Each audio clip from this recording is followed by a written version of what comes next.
Hello, ladies and gentlemen. Today we're going to be doing What Do You Expect? Lesson 1.2. It's the first lesson in our unit on probability.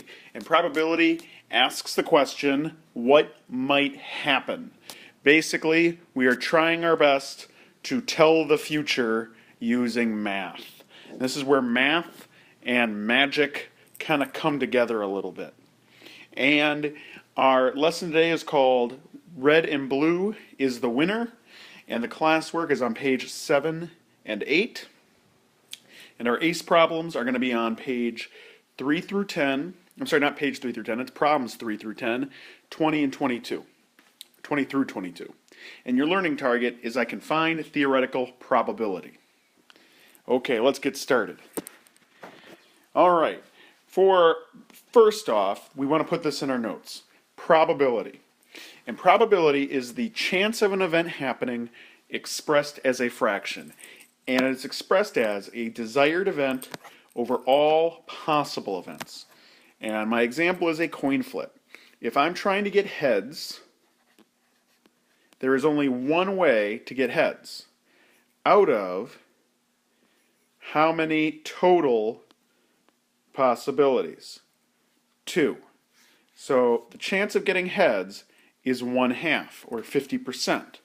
Now you know that, but again, flipping a coin is pretty much the easiest thing in the world, right? And this is an example of theoretical probability. And what's theoretical probability?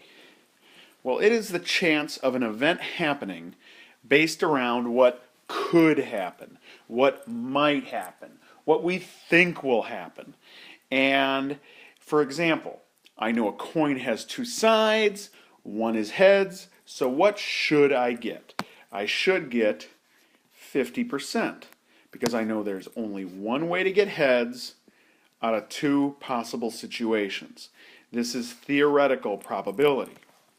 Okay? And once again, at any time, if you want to pause this, rewind it, you can to get these notes down. Now, what's the other kind of probability we're going to talk about? Well, that's experimental probability. And experimental probability is, okay, I actually did this thing, maybe I flipped a coin 300 times and I got, in real life, I got 200 heads and 100 tails. What did we actually really get? And it's the chance of an event happening based on what actually happened. So you run some experiments, and this is what we figured out. Okay? So for example, I tried to pet a dog 10 times. 4 of those times, he bit me. My chance of getting bitten are, well, I know that I had a total number of 10 times that I put my hand in front of that dog. Of that, 4 times he bit me, so I have a 2/5 chance of getting bitten based on my experiments. Okay, I have actually done this. And experimental probability tends to be more accurate, tends to be at least more trustworthy than theoretical probability. Okay? So, we've got this down. Let's talk about how we organize our probability or some of these problems in a reasonable way. And one way to organize them is using a probability tree. And I'm going to throw this at you, and this example you may want to write down. I can get a hamburger or a pizza with chips or fries with either a Coke, Sprite, or Mountain Dew. What are my chances? What is my theoretical probability of getting a pizza with fries and Mountain Dew? What are my chances of getting that if I just pick stuff at random? Well, let's organize that. And I'm going to organize that using a tree. And basically, here's me. Okay? I'm ready for lunch, and I'm picking at random between a hamburger or a pizza.